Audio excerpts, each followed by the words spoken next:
দোস্ত, তোমরা যারা আজকে 365 দিনে কোনোদিন খোদার ফজরের নামাজ পড়লা না, তিনি যদি বলে ফেলে যে নাফরমান আর কোনোদিন তোরে আমি সেজদা দিতে দেব না, তোর কোন আব্বাই সেজদা দেওয়াইবে তোরে? এই নাফরমান, গত 1 বছরে যে কোনোদিন 5 ওয়াক্ত নামাজ পড়ো নাই, আল্লাহ যদি বলে যা আর কোনোদিন তোকে সেজদা দিতে দেব না, যা। নূহ নবীরে বলছে যে আপনাকে না বললাম আপনি নবী, আপনি ভুল করছেন কেন? আপনারা না বলছি এই নবী, তোমাকে না বলছি আমি আর কাউকে ঈমান দেব না, আবার বলছো কেন? কোরআনুল কারীমের মধ্যে আছে বাপ, নূহ নবীর মতো নবী 950 বছর যে আল্লাহর দিকে ডাকছে মানুষকে, সেই নবী এবার আবার হাত তুলে বলছে আল্লাহ আমার ভুল হয়ে গেছে, আমি বিষয়টা বুঝি নাই, আমি সন্তানের অস্থিরতায়, আল্লাহ আমি আপনার ফয়সালার কথা আমার মনে নাই, আমার সন্তান জাহান্নামী হবে, এটা আমারে পাগল বানায় ফেলছে, এটা আমারে অস্থির বানায় ফেলছে, আমারে ভুলায় দিছে আপনার কথা, আপনি আমারে মাফ করে দেন। ওয়া ইল্লা তাগফিরলি ওয়া তারহামনি আকুম মিনাল খাসিরিন। আয় করিম, আপনি যদি আমারে মাফ না করেন, দয়া না করেন, আমি নবী হয়েও ক্ষতিগ্রস্তদের অন্তর্ভুক্ত হয়ে যাব। চলো আব্বা, আমি শুধু একজন বক্তা, ওয়াজ করতে আসছি, এই জন্য মনে করাইতে আসছি, ভোট চাইতে আসি নাই, ভোট চাইতে না, আখিরাত মনে করাইতে আসছি। এই 3টা উদাহরণ দিলাম। নবী সাল্লাল্লাহু আলাইহি সাল্লামের হাত নামায় দিছে, ইব্রাহিমের হাত নামায় দিছে, নূহের হাত বলে না কেন? তার চাইতে দামি এখানে কে? এই সৃষ্টিতে কে? আগামীতে আসবে কে? এবার আন্দাজ করেন, আল্লাহ আমারে আপনারে যারে যে আমাদেরকে যাদেরকে ঈমান দিছে, আমরা কালেমা পড়তে পারি, আমরা শুনছি, আমরা মুসলমান, আমাগো আব্বা মা মুসলমান, এই নিয়ামতের কি পরিমাণ কদর করা উচিত, কদর করা উচিত। এই জন্য বললাম রে ভাই, হেদায়েত কার হাতে? ফয়সালা কার হাতে? সর্বশ্রেষ্ঠ রাসূলের হাতেও না, তো বক্তার হাতে তো বেলে নাই, বক্তার তো সেই হিসাবে কি নাই, বেলে তো নাই। আচ্ছা, এর উল্টা আরো 3টা উদাহরণ দেই, দেখেন আরো সহজ, এটাও লম্বা না, 3টা আবার বিকল্প উদাহরণ দেখেন, আপনি আরো মজা পাইবেন। এই 3টা উদাহরণ আপনি দেখেন। বাপ ফুত 2 জন, ফুতের বয়স মাত্র 12 বছর। বাপে ফুতেরে বলল আমি স্বপ্নে দেখছি আব্বা তোমার আমি আল্লাহর জন্য জবাই করতেছি। তোমার 12 বছরের ছেলে কয় আব্বা আমি রাজি। এত অল্প বয়সে রবের জন্য জীবন দিতে হবে, এই বুঝেই ফোলা বুঝলো কেমন?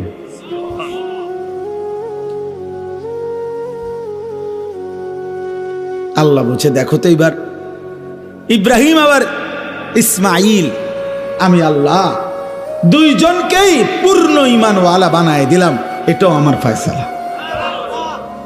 আচ্ছা, এবার আবার শুনেন, 10 বছরের একটা ছেলে, সে 10 বছর বয়সে বাড়ির থেকে তার ভাইরা তারে বাইর করে দিয়া কূপে ফেলে দিছে। সে 10 বছর বয়সেই বাবার থেকে বিচ্ছিন্ন, মার থেকে বিচ্ছিন্ন। এরপরে একটা বাজারে কৃতদাসের মতো বিক্রি হয়েছে। একটা বাড়িতে যারা সবাই ছিল মূর্তি পূজক, যারা সবাই প্রতিমার পূজা করত, এই মূর্তি পূজক ফ্যামিলিতে এই ছেলেটা 10 বছর বয়স থেকে বড় হয়েছে, যেখানে তার মা নাই, বাবা নাই, দাদা নাই, দাদি নাই, নানা, চাচা, মামা, ফুফা কেউ নাই, ঈমানের কোনো পরিবেশ নাই, কেউ নাই।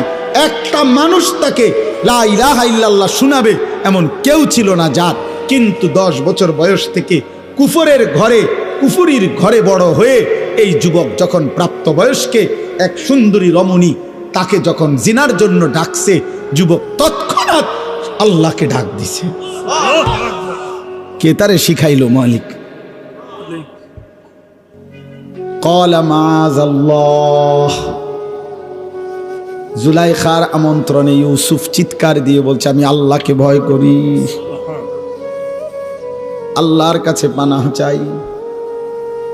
ইন্নাহু রাব্বি আহসানা মাসওয়াই,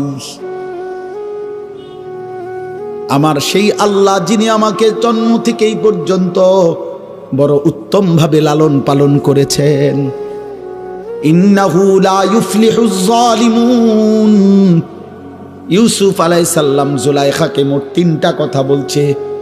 1 নাম্বার বলছে, জুলাইখা তোমার এই হারাম প্রস্তাব থেকে আমি আল্লাহর পানাহ চাই।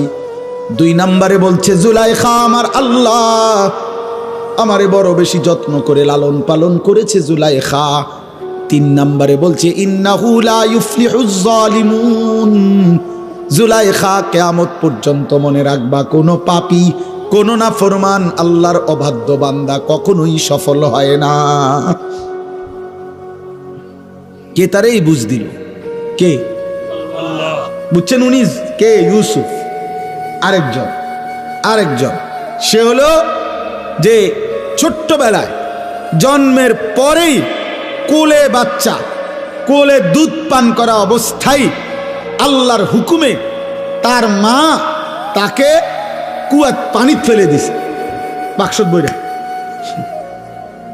বাক্সতে ভরে কি করে দিছে? পানিতে ফেলে দিছে। তাইলে এই বাক্সতে ভরে পানিতে ফেলে দেওয়ার পর থেকে তারে, এই বাচ্চাটাকে আল্লাহ চিনাবে কে? আখেরাত চিনাবে কে? তাকে নেককার চিনাবে কে? কিছুই জানে না। তাকে আল্লাহ তাআলা পৌঁছায় দিছে এমন এক ঘরে, যেই ঘর শুধু কুফুরের ঘর না, কুফরের সর্দার, কুফরের সবচেয়ে বড় দাবিদার, খোদা দাবিদার বেঈমানের ঘরে, ফেরাউনের ঘরে বড় হইছে, ফেরাউনের ঘরে, বেঈমানের ঘরে, খোদা দাবিদারের ঘরে। কিন্তু সেই ঘরে এই কোলের বাচ্চা বড় হইয়া আগামী দিনে এই বাচ্চাই রাসূল হয়ে গেছে। আসমানওয়ালা বলেন, আমি বানাইছি। আমি ফেরাউনের ঘরে তারে আল্লাহ চিনাইছি। আমি জুলাইখার ঘরে তারে আল্লাহ চিনাইছি।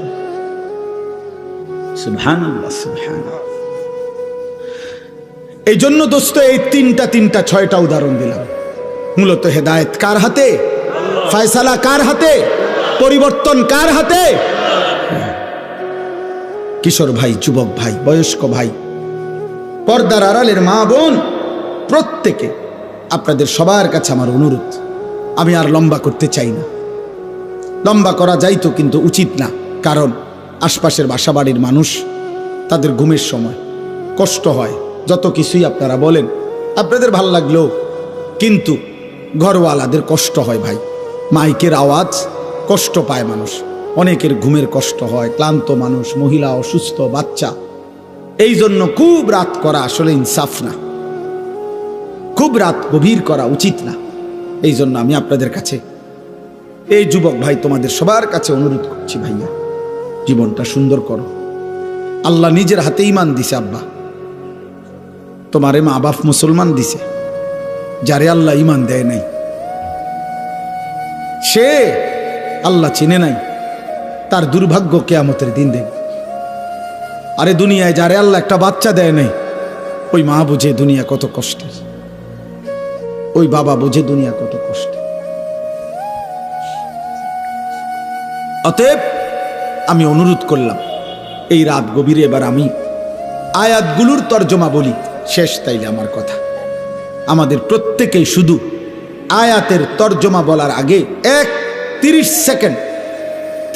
সেকেন্ড আপনারা প্রত্যেকেই নিজ নিজ জায়গায়, আমিও, আপনারাও ভাববেন শুধু একটা জিনিস, যে চোখ বন্ধ করে দেখবেন 30 সেকেন্ড শুধু একাকী নিজের কল্পনা করবেন যে আমি এখন যে অবস্থানে আছি, আমার জিন্দেগির গুনাহ বেশি নাকি নেকি বেশি। বুঝেন না হিসাবটা? এরপরের সেকেন্ড কল্পনা করবেন, আমি এই মুহূর্তে যদি আল্লাহর সামনে দাঁড়াই আখেরাতে, আমি আমার মালিকরে কি বলবো? কোন আর এই 30 সেকেন্ড কোন? আপনি বন্ধ করেন, চোখ বন্ধ করেন।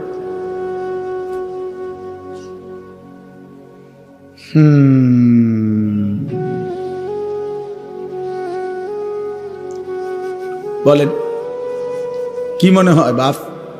গুনাহ বেশি না নেকি বেশি? রবের সামনে দাঁড়াইলে কি বলবে? কেমনে জবাব দিবেন? ওয়াকিফুহুম ইন্নাহুম মাসউলুন। কোরআনুল কারীমের মধ্যে আছে আল্লাহ হাসরের ময়দানে ফেরেশতাদেরকে বলবেন, আমার একজন একজন বান্দাকে এনে আমার সামনে দাঁড় করাও, আমি আল্লাহ এই মুহূর্তে একজন একজন করে আমি নিজেই জিজ্ঞেস করব। আমি জিজ্ঞেস করব, আল্লাহ জিজ্ঞেস করবেন। আল্লাহ, আমার কাছে কিতাব আছে, ওয়াজাআত সাকরাতুল মাউত বিল হক, এই কিতাবে লিখছে একজন বড় বুজুর্গ আলী ইবনুল ফুজাইল রাহিমাহুল্লাহ, এই বড় বুজুর্গ একদিন রাত গভীরে এই আয়াত এটা পড়তেছিলেন তাহাজ্জুদে, ওয়াকিফুহুম ইন্নাহুম মাসউলুন।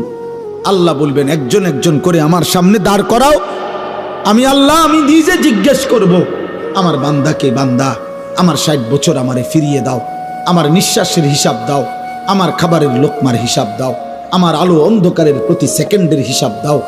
এই কথাইটা উনি ভাবতেছিলেন আর মনে মনে ভাবতেছিলেন, হায় আমার রবের সামনে আমি কি বলবো, আমি কি বলবো, আমি কি বলবো। খোদার কসম এই কিতাবের মধ্যে আছে, এই কথা ভাবতে ভাবতে উনি বেহুশ হইয়া পড়ে গেছেন, আর হুঁশ ফিরে নাই, উনি ইন্তেকাল করছেন, উনি মৃত্যুবরণ করেছেন। যে হায় আমি আমার মালিকের সামনে কি বলবো, আমি আল্লাহর সামনে কি বলবো, আমি আল্লাহর সামনে কি বলবো। ওয়ালাউ তারা ইদিল মুজরিমুনা নাকিসু রুউসিহিম ইনদা রাব্বিহিম, আল্লাহ বলে বন্ধু সেদিন আপনি দেখবেন সমস্ত পাপী নাফরমান ঘৃণায়, লজ্জায়, অপমানে মাথাটা নিয়ে আমি আল্লাহর সামনে দাঁড়িয়ে আছি। অপমানে মাথা তুলে তাকাইতে পারবে। আল্লাহ কোরআনে বলছেন আয়ুদাউনা ইলা সুজুদি ফালা ইস্তাতিউন, কিয়ামতের দিন হাসরের ময়দানে ফেরেশতা নাফরমান বান্দাকে ডাক দিয়ে বলবে, হে নাফরমান, মোট সারা জিন্দেগীর এত লক্ষ সেজদা তোমার মোট ছুটে গেছে, এখন দাও। আয়ুদাউনা ইলা সুজুদ, সেজদা করার জন্য নাফরমানকে ডাকা হবে। আল্লাহ বলেন ফালা ইস্তাতিউন, 100 বার, লক্ষ বার, কোটি বার চেষ্টা করে বেঈমান আর একটা সেজদা দিতে পারবে, আর কোমর ভাঙবে না, আর হাঁটু বাঁকা হবে না, আর কোনোই ভাঙবে না। আল্লাহ বলেন খাশিআতান আবসারুহুম, নাফরমান তখন মাথা নুয়ে ফেলবে, তার হাকুহুম জিল্লা, লজ্জা আর অপমান তাকে ঘিরে ধরবে।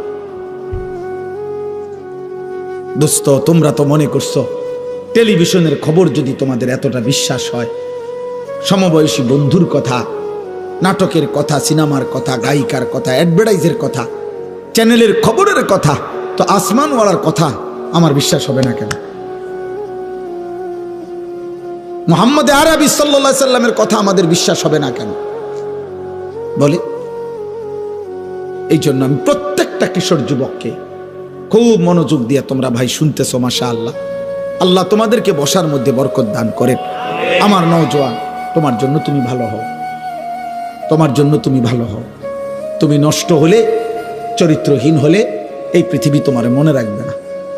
কোনো পাপী, কোনো অসভ্য, কোনো চরিত্রহীন, কোনো লম্পট, কোনো বেহায়া, কোনো নাফরমানকে পৃথিবী শ্রদ্ধার সাথে ভালোবাসি স্মরণ করে না, স্মরণ করে না রে আব্বা। আমি প্রত্যেক দিন বলি, ফেরাউন এই নামে পৃথিবীর মানুষ কোনো কুত্তার নামও রাখে না, নমরুদ এই নামে পৃথিবী কোনো কুত্তার নামও রাখে না, আবু জাহেল এই নামে পৃথিবীর মানুষ কোনো কুত্তার নামও রাখে না, আবু লাহাব এই নামে পৃথিবীর মানুষ কোনো কুত্তার নামও রাখে না। কিন্তু সেই বেলাল, যাকে উত্তপ্ত বালুর মধ্যে বুকে চাপা দিয়া, পাথর চাপা দিয়া রাখছে, যে একটা কৃতদাস ছিল, যে একটা হাবশি কালো গোলাম ছিল, যে মদিনার মধ্যে মক্কায় যার নিজস্ব বাড়িঘর ছিল না, সেই বেলাল আল্লাহকে রাজি খুশি করছে। আজ কোটি কোটি ইমানদারের সন্তানের নাম বেলাল। বেলাল। অতএব ইমানদারের নাম থাকে, সেজদাওয়ালার নাম থাকে, বন্দিগিওয়ালার নাম থাকে। ও যে দেখেন, ওই বাচ্চা দেখেন, ও কি পরিমাণ আদরে আছে। এই দেখেন বাচ্চাটাকে, ও কি পরিমাণ আদরে আছে, এই আপন ভোলা বাচ্চা। এইভাবে প্রতিটা বাবা, প্রতিটা মা, প্রতিটা অভিভাবক কি পরিমাণ আদরে যত্নে, কি পরিমাণ সোহাগে মায়ায় বাচ্চা কাচ্চাকে আগলাইয়া রাখে। মা 2টা বছর দুধ পান করাইতে কতবার গালে মুখে চুমা দিছে। একজন মা তার বাচ্চাটাকে কত মহিলার কাছে, কত পুরুষের কাছে কোলে তুলে দিছে। দাদি, নানি, চাচি, মামি, ফুফির, খালার কুলে ওরে দোয়া করে দেন, ওরে হাত মুছে দেন, আল্লাহ যেন ওরে মানুষ করে, মানুষ করে, মানুষ করে। বাবায় কতবার বলছে, হুজুর আমার ফুলাটারে দোয়া করে দেন, দোয়া করে দেন। এত আদর, এত ভালোবাসা, এত দোয়া, এত আশীর্বাদ, এত হাত মুছে দেওয়া, এই সব কিছুর পরে যুবক আজ 16 বছর বয়সে তোমার বাবা, তোমার মায়ের এত ভালোবাসা, এত মায়া, এত দোয়া বিনিময় তুমি শুধু উলঙ্গ ছবি দেখো, নর্তকী দেখো, মোবাইলের জিনা ব্যভিচারী দেখো। এক ওয়াক্ত নামাজ পড়তে চায় না, একদিনও না, কোনোদিনও ফজরের নামাজ পড়লা না। হায় রে মুসলমানের সন্তান, এমন বদনসিব কেমনে হইলি বা, এমন দুর্ভাগা কেমনে হইল? এমন মালিক তোরে কে বুলাহে দিল রে বাবা? এমন সৃষ্টিকর্তা কেমনে ভুলে মানুষ? এমন মেহেরবান রব কেমনে ভুলে গেলি বাবা? বলে আফসুস করা উচিত, আফসুস, আফসুস করা উচিত। চলেন তর্জমাটা দেখেন। এই তর্জমার অর্থ হলো, যেই কোনো বান্দা জীবনের শেষ মৃত্যুর পূর্ব পর্যন্ত গড়গড়া, মৃত্যুর একটা যন্ত্রণা আছে, মৃত্যুর একটা শেষ নিঃশ্বাস টানা আছে।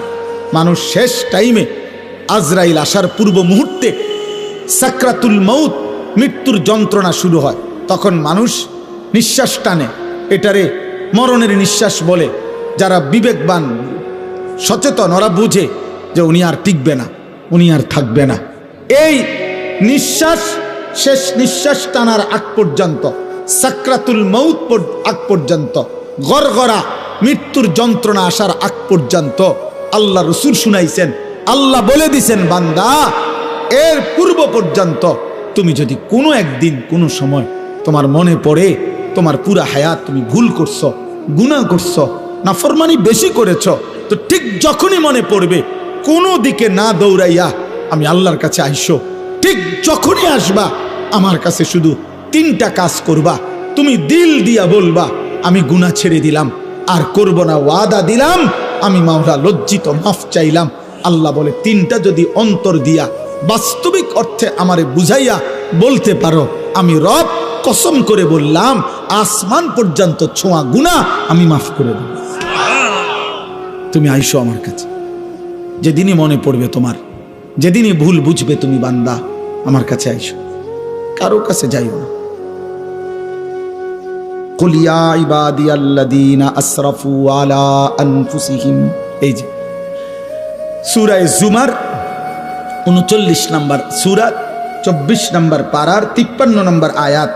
এই আয়াতটা, এটা অর্থ কোরআনুল কারীমে আল্লাহর মহানুভবতা, আল্লাহর মাগফিরাত, আল্লাহর দয়া, মায়া, রহমত, আল্লাহ তাআলার উদারতার সবচেয়ে শ্রেষ্ঠ আয়াত এই আয়াত। তাফসীরে আছে, হযরত আব্দুল্লাহ ইবনে মাসউদ বলছেন, আল্লাহ নবীর কাছে কিছু লোক এসে বলছিল, হে মুহাম্মদ, তাফসীরে কুরতুবিতে আছে, আমরা কালেমা পড়তে চাই, কিন্তু তুমি কি জানো মুহাম্মদ আমাদের গুনাহ কি পরিমাণ? বলছে মানে, কয় মুহাম্মদ চুরি কি পরিমাণ করছি আমরা হিসাব নাই, জেনা করেছি কি পরিমাণ হিসাব নাই, মিথ্যা বলেছি কি পরিমাণ হিসাব, পান করেছি কি পরিমাণ হিসাব নাই, ব্যভিচার করেছি কি পরিমাণ হিসাব নাই, খুন করেছি কি পরিমাণ হিসাব নাই। মুহাম্মদ প্রতিটা গুনার কোনো কুল কিনারা নাই, হিসাব নাই। মুহাম্মদ তোমার আল্লাহকে একবার জিজ্ঞাসা করো, আমরা তো শুধু শিরিক করি নাই, বরং এই পরিমাণ গুনাহ করছি যে জীবনটা শেষ করে দিছি।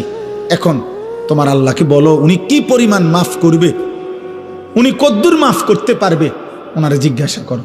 আল্লাহ তাআলা এই তখন এই আয়াত নাজিল করে বলছে, কুল, হে নবী আপনি বলুন, ইয়া ইবাদিয়াল্লাযীনা আসরাফু আলা আনফুসিহিম, হে আমার বান্দারা, তোমরা যারা তোমাদের পুরা জীবন গুনার উপরে শেষ করে ফেলেছ, লা তাকনাতু মির রাহমাতিল্লাহ, তবুও তোমরা আমি আল্লাহর রহমত থেকে নিরাশ হইও না, আমার কাছেই আসো, অন্যদিকে যেও না।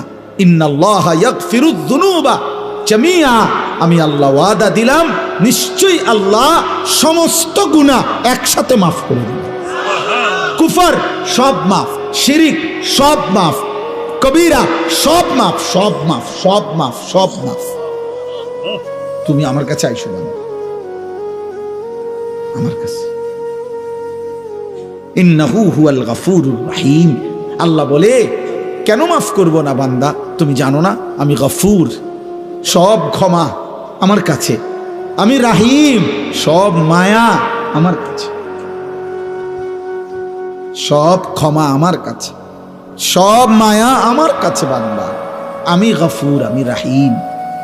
তাহলে এখানে আল্লাহ উত্তর দিচ্ছেন, গুনাহ পাপ অপরাধ যে পরিমাণই হোক আল্লাহ কি করে দিবে, বলেন না কি করে দিবে।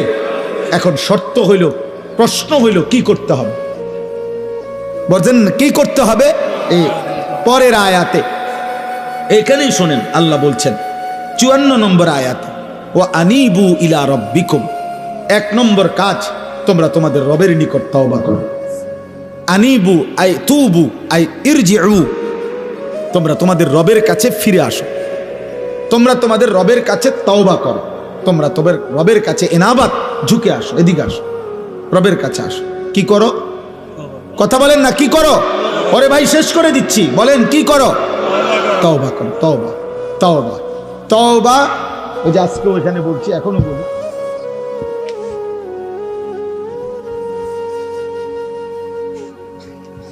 শায়েখের মতো বুঝাই দেয়।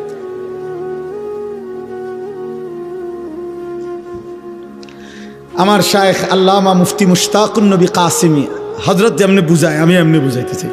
হযরত এইভাবে লিখে বুঝাইছেন যে এই যে চ আকার চা, এটা কি চা, এটা লিখছি না চা, তো এটাই তো চা, ঠিক না?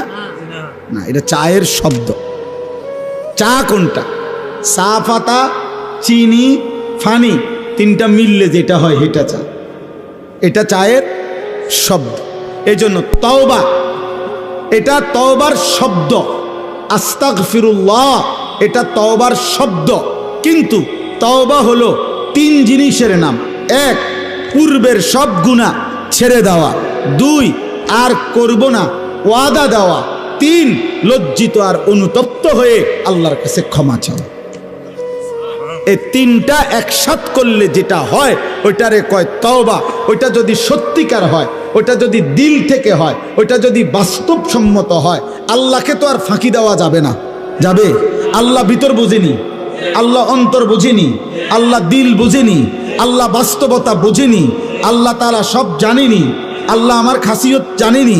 এই সত্যিকার দিল থেকে প্রকৃত অর্থে এই 3 কথা যদি কেউ বলতে পারে, আল্লাহ গুনাহ আমি ছেড়ে দিলাম, আর করব না ওয়াদা দিলাম, লজ্জিত আর অনুতপ্ত হয়ে মাফ চাইলাম, খোদার কসম আর শাজিম নড়ে উঠবে, মালিক বলবে আমি মাফ করে দিলাম। যদি বলেন কদ্দুর, আল্লাহ বলবেন তুই না কবি কদ্দুর, এই বেটা কদ্দুর দরকার তোর, মাফ। আসমান ছোঁয়া মাফ, সমুদ্রের ফেনা পরিমাণ মাফ, হিমালয় পর্বতের উচ্চতা মাফ, মাফ, জমিনের বালুকণা পরিমাণ মাফ, মাফ। লাউ বালাগাত যুনুবুকা আনানাস সামা সুম্মা ইস্তাগফারতানি গফারতু লাকা ওয়ালা উবালি, কোনো পরোয়া করব না, মাফ। কেউরে কিছু জিগাইতাম না, 2-1 লোক লইয়া লই আগে, এও তুমি জিঙ্গাও তারে আসলে ঠিক কয়নি না হুদা। আল্লাহ বলবেন দা কেউরে জিগাইতে না, আমি বুঝ পাইলে হয়েছে, আমি দেখব দিল, আমি মাফ করে দেব। তুমি রাতে আসলে রাতে মাফ, দিনে আসলে দিনে মাফ।